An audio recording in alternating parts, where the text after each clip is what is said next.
Creoso, and welcome back to the Welsh History Podcast, episode 232, From Voluntaryism to Public Education. Last time, when we talked, we discussed how schools operated on the day-to-day and how generally dysfunctional they could be, and how financing them became a major issue in Wales. It also was measured against the new impetus to teach English at these schools due to both parental and governmental pressure. As we mentioned, we also did discuss a little bit about that through the Welsh Not discussion and much of the way discipline worked at these schools or didn't work, depending on how it goes.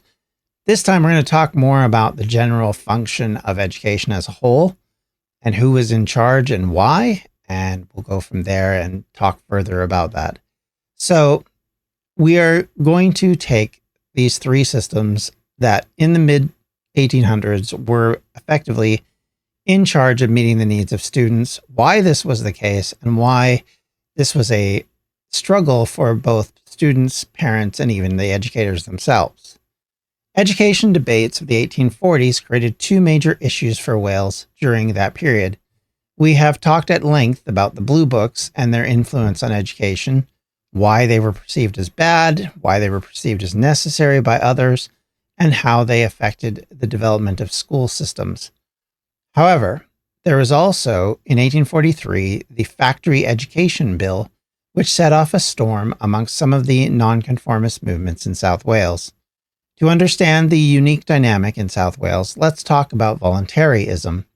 Voluntaryism, which is a very strange word, was a belief that education should be funded and provided by private individuals, religious groups, and communities rather than by the state.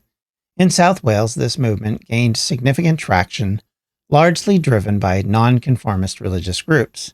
These groups included the Baptist, Methodist, and Congregationalists, who were deeply committed to moral and spiritual development through education. They established typically Sunday schools that were supported by donations, tuition fees, and contributions from local congregations. But why were these groups so invested in education, you might be asking? It's essential to consider the cultural context.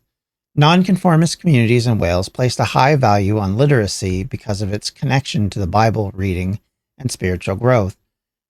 So much of the Protestant movement, especially in the latter half of the movement, became about the understanding that the Bible was the only way to salvation. And if the Bible is the only way to salvation, then the only way to get that salvation was to be able to read and understand and interpret on your own just as much as any preacher talking to you. That was a big contradiction between them and the Catholic Church, where the control of the church and the control of the links to God were through the various hierarchies in the church. And the Protestant movement, especially, as I say, in the latter half of the 16, 17, and 1800s, all devolved into more local community and especially individual salvation, and that being created through reading the Bible. So this was a massive thing, and it's the why literacy was pushed so strongly through the 1700s and then now into the 1800s. That high value of it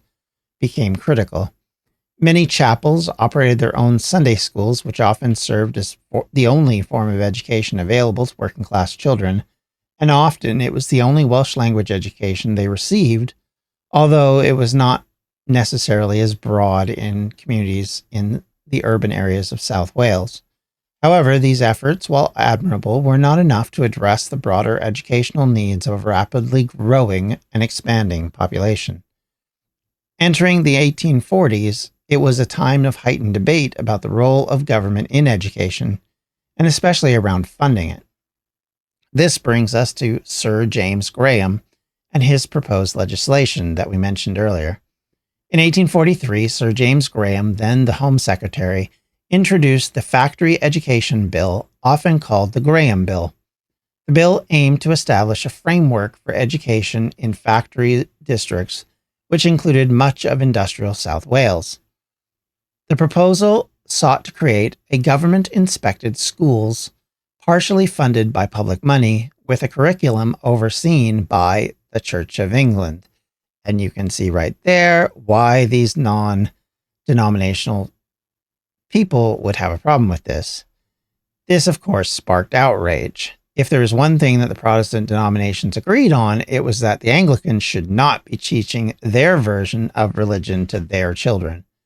Or to put it in less inflammatory terms, nonconformists, who made up a significant portion of the Welsh population, saw the bill as an attempt to oppose Anglican doctrine and control over education. The proposal was perceived as a threat to their religious freedoms and a move that would undermine their voluntary education initiatives. Protests erupted across Wales and other parts of Britain. Nonconformist leaders argued that education should remain independent of state interference, especially if that meant favoring one denomination over others. Petitions against the bill flooded the Parliament, and the public meetings drew thousands of attendees. The opposition was so strong that Graham eventually withdrew the bill. This was a pivotal moment in the broader history of education in Britain, as it demonstrated the power of grassroots movements and the deep-seated resistance to state involvement in education amongst certain groups. Of course, this was just one of a number of protests that were happening in this pivotal time period, one of battles over democracy, over education, and over unionism and the right to collectively bargain, all of which were going on at this time period, and they would continue to rise and fall as the decades would go. In South Wales, the voluntarist spirit persisted. Even as state schools became more common, the contributions of nonconformist communities to education continued to shape the region's cultural and religious identity. The voluntarist schools in the 1840s had become a significant feature of South Wales's educational landscape. However, these schools faced significant challenges. Limited financial resources meant they struggled to maintain high-quality facilities, and as we mentioned last week, it also meant that they were not hiring highly qualified teachers. Additionally, as industrialization progressed, the demand for more standardized and secular education grew, and the reliance on the inconsistent funding sources such as donations made it difficult for voluntarist schools to scale up their operations to meet the needs of this randomly expanding population. In Swansea in 1851, the first big domino fell when the voluntary normal school collapsed. This would then be followed by a slow degradation of the system over the next 2 years. The situation reached a critical point in 1853 when many of the voluntarist schools in South Wales began to fail.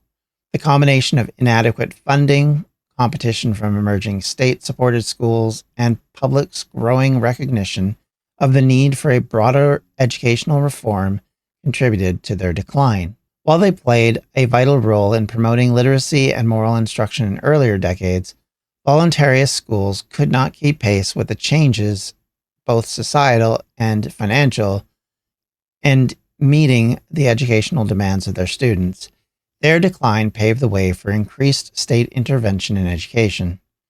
With the decline and fall of these schools, nonconformists began to appeal to the British society to get more involved in helping with the situation. The British and Foreign School Society, or what we will now call BFSS for short, emerged as a significant player in shaping educational reform. The BFSS was founded in 1808 with the goal of providing non-denominational education for children from working-class families. The Society's methods were innovative for the time.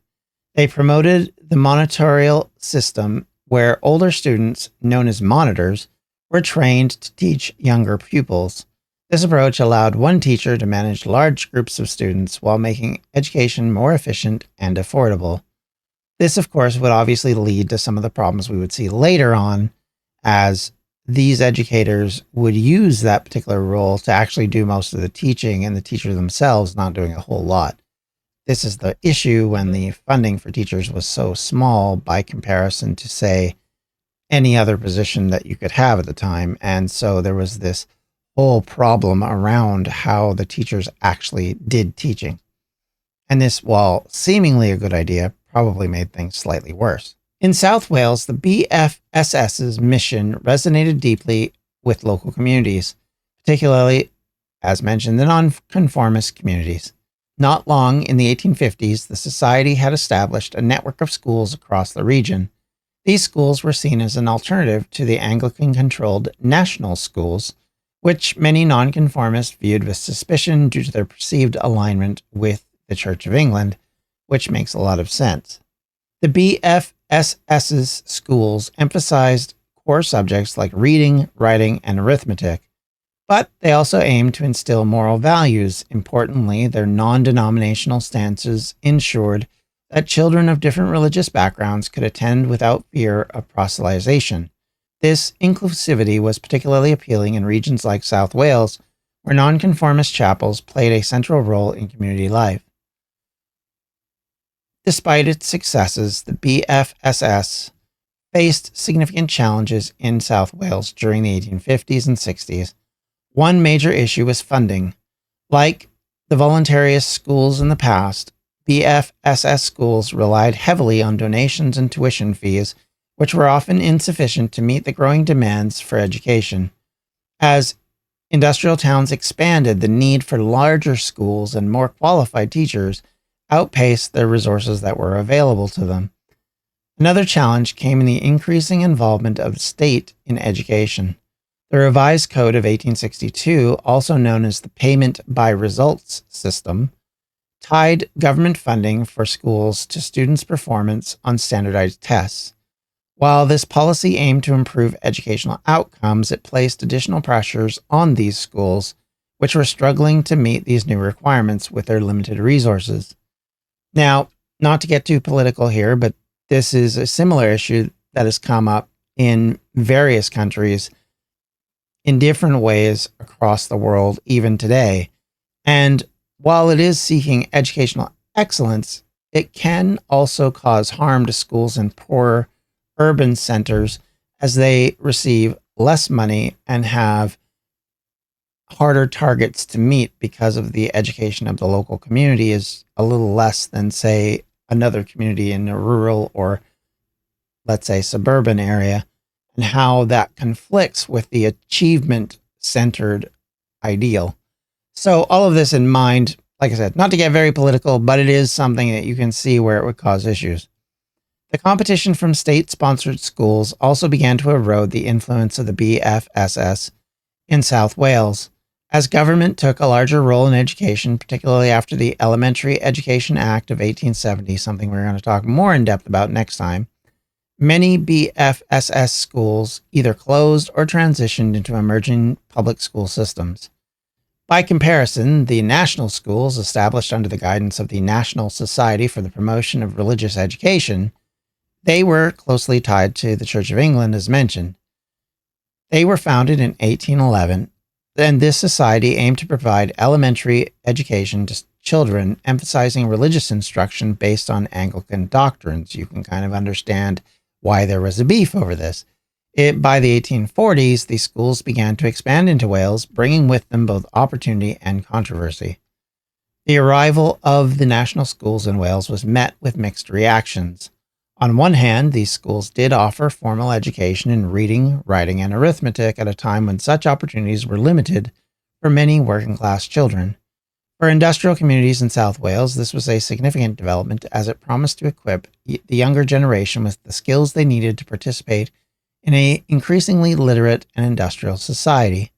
However, Anglican affiliation of the national schools made them a point of contention. Wales in the mid-19th century was predominantly nonconformist, as mentioned previously, and because of this, they were very concerned about the growing influence of Anglican doctrine at these schools as a way to undermine attempts at religious and democratic freedoms. Protests against the expansion of these national schools was not uncommon. Nonconformist leaders often advocated for alternative education models such as the BFSS and the voluntary schools, which were more aligned with their own beliefs. These tensions reflected a broader societal division over the roles of religion in public life and the extent to which education should be tied to the state and to the established church. Despite the opposition, national schools continued to grow in Wales through the 1840s and 50s. Their expansion was supported by government grants, which were tied to the school's adherence to specific standards of teaching and curriculum. And that was a big advantage that they had. As you might imagine, when someone is getting public money to help them versus someone who's having to rely on donations and tuition fees, it gives them a massive step ahead and a way to outrun the other. While this approach improved literacy rates and standardized education, it also highlights the inequalities. However, like their nonconformist counterparts, many national schools and poorer Welsh communities struggled to meet the required standards due to the limited resources and overcrowded classrooms. Meanwhile, their Anglican focus continued to alienate them from these nonconformist families, who often sought alternative educational options for their children. By the 1860s, the national school system had become the dominant force in Welsh education, but not without leaving a legacy of cultural and religious tension. However, the legacy of the BFSS in South Wales is also undeniable. These schools laid the groundwork for educational expansion in the region and demonstrated the importance of inclusivity and community-driven efforts. Moreover, their emphasis on literacy and moral education left a lasting mark on the generations of Welsh children in this era. Finally, there are the third wing of our educational institutions at this time period, called the factory schools. These schools are often established by industrialists trying to recognize the benefits of providing basic education to their workforce's children. These schools typically operated on a part-time basis, allowing children to attend classes for a few hours each day before and after their shifts. The curriculum focused on basic literacy and numeracy with an emphasis on practical skills that could be applied in the workplace. As you can imagine, the idea of having someone who could read and could write and could add and subtract would be critically important in most industrial places of work. And then to add to it, to add skills that actually focus them even more on that workplace, made them even more invaluable and a lot more difficult for them to move to other places, as you can imagine. For families, these schools offered the only opportunity their children got to learn to read and write. The schools were often supported by local employers, religious organizations, and occasionally government grants. And as we talked about last time, by support of local employers usually meant by the wages of the parents and others at the factory donating to this employer funding. However, the factory school system was far from perfect. The quality of education varied widely depending on the resources available and the processes and priorities of the factory owners. In some cases, the emphasis on maintaining steady labor supply overshadowed the educational missions, leading to overcrowded classrooms with poorly trained teachers, something that's fairly common across all three of these groups. In the 1840s and 60s, we saw growing public concern about child labor and a need to have more comprehensive educational reforms. The Factory Act of 1844 was a significant milestone in introducing regulations that limited working hours of children and mandated school attendance for a portion of the day. While this legislation was marked progress, enforcement was inconsistent, and many factory schools struggled to adapt to this new requirement. That was not their focus, and it was not what they were trying to do. Thus, it made no sense that they would push for that. By the 1860s, the limitations of the factory school model had become increasingly apparent. The rise of other educational initiatives, such as the ones we've mentioned, highlighted the need for more structure and a standardized education system to help children to learn. And this is a major issue that comes about during this period. It's all well and good to teach children to read and write and to add and subtract and all of those type of things, but it doesn't do them any good if you're teaching them in a way that the next school over is teaching a totally different route and another one's teaching think about it from how that would change the way we understand things and the way maybe the focus is on basic grammar while the other one's on handwriting, while the other one's on, being able to actually read and discuss actual written documents. Those are massively different priorities and massively different in what they're trying to accomplish. And then kick into it, another one that's trying to teach people how to read a Bible. So all of these kind of have nuances that create problems. And one could argue that this still goes on to a little bit today with different oriented school systems, but nowhere near what was going on then. It was a bit of a Wild West situation. So you can imagine that education was very different depending on which school you're at.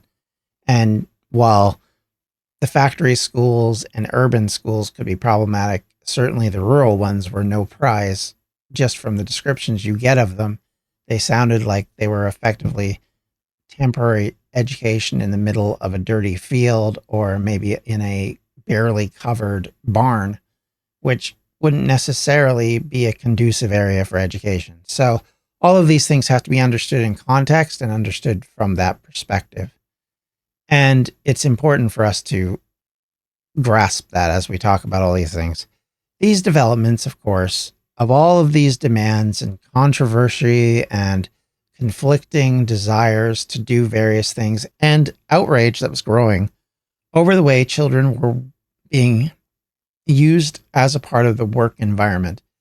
And there was a growing movement to stop having children working day to day, at least to mitigate the amount of work they are doing so that they could have lives of children and not lives of mini adults. And also to keep them safe, because one of the greater issues here is the unsafe nature of a lot of the work they're doing, which has led, as we've mentioned before with some of the mining disasters, to deaths of children who are working in those locations. There's incidences where children are getting maimed in factories while trying to do stuff that adults couldn't, just because they could fit into narrower areas of the factory with the machines. There was a backlash effectively against it, and people started to realize that they didn't want their children going through these problems and going through these risks to life and limb, especially in an era where medical practice was starting to mitigate some of the worst aspects of growing up as a child.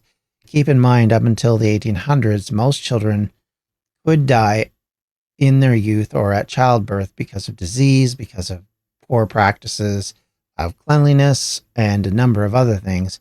And it's only in this period where we start to get a more scientific measurement of how to do healthcare that we start to see an improvement in the overall life terms for people.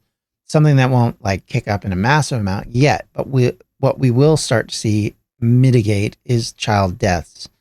And once you get to the point where child deaths are falling, that means that the average living age of a person grows, because there are still people, I think there's in history a misunderstanding about how long people live. People are like, oh, they only lived to their 30s when they were.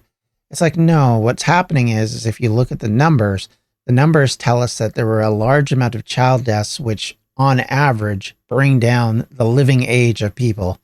Because if you have a large amount of children dying because of disease, because of accidents, because of childbirth problems that couldn't be solved, you would have that would bring down the mean numbers. So we have to keep that in mind. There were still people that lived in their 80s and 90s in this era and before.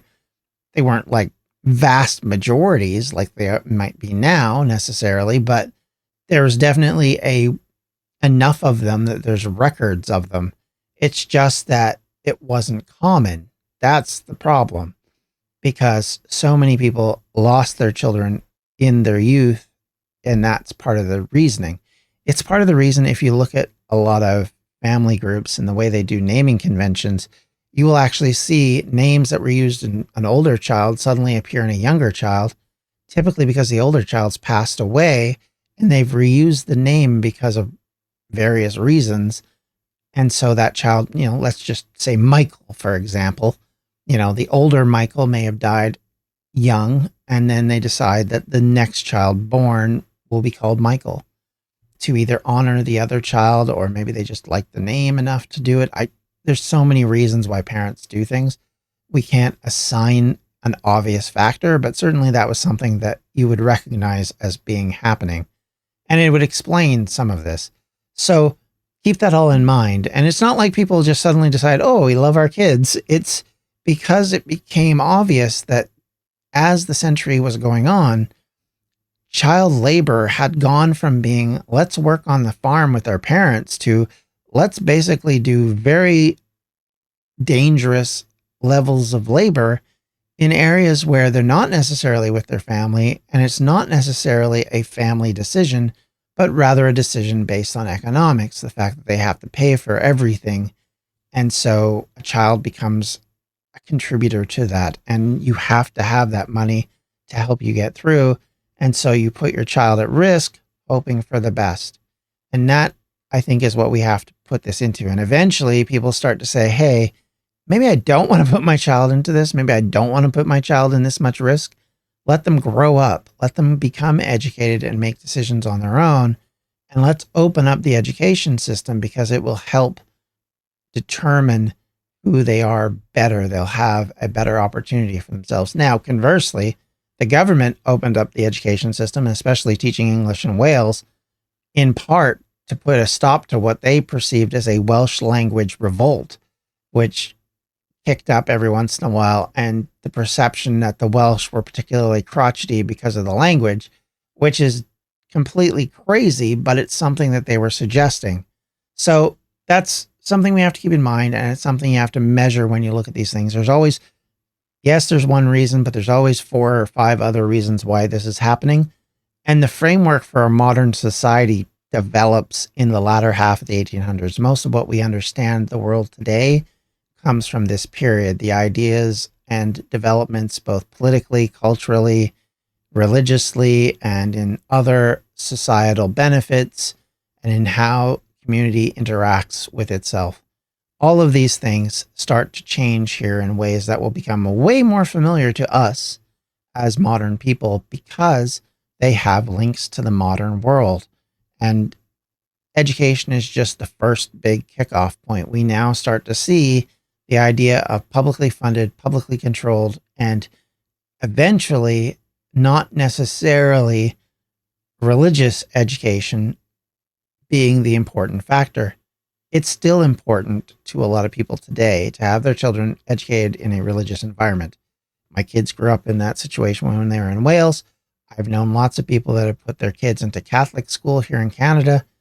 It is just something that people do, but the difference was you didn't have a choice, and now you do. You don't have to put your children into the church school. You can put your kid into a public school or a state school, if you want to use that phrasing.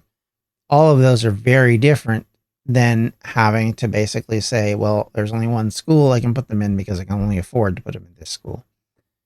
Those decisions are something that are still made today, but not to the same degree, and certainly not as catastrophic if we're looking at it, and not as life-changing. So all of that said and done, I'd like to thank you all for watching or listening today. I hope this was a helpful segment. And if you have any questions, comments, or concerns, you can always reach out to me at the Welsh History Podcast at gmail.com. You can always connect with me on Blue Sky, X, or Instagram at Welsh History Pod, or on Facebook at facebook.com/Welsh History Podcast. And as well, if you'd like to help out the podcast to fund some things, especially books. So if you'd like to help with that, I would be very appreciative. And no requirement, obviously, but I definitely appreciate every single pound, dollar, or whatever you donate. And it means a lot. So thank you. Have a great day. Take care. Bye-bye. Welsh History Podcast is a member of the Evergreen Podcast Network. To find more information on them, you can do so at evergreenpodcasts.com. Thanks for listening.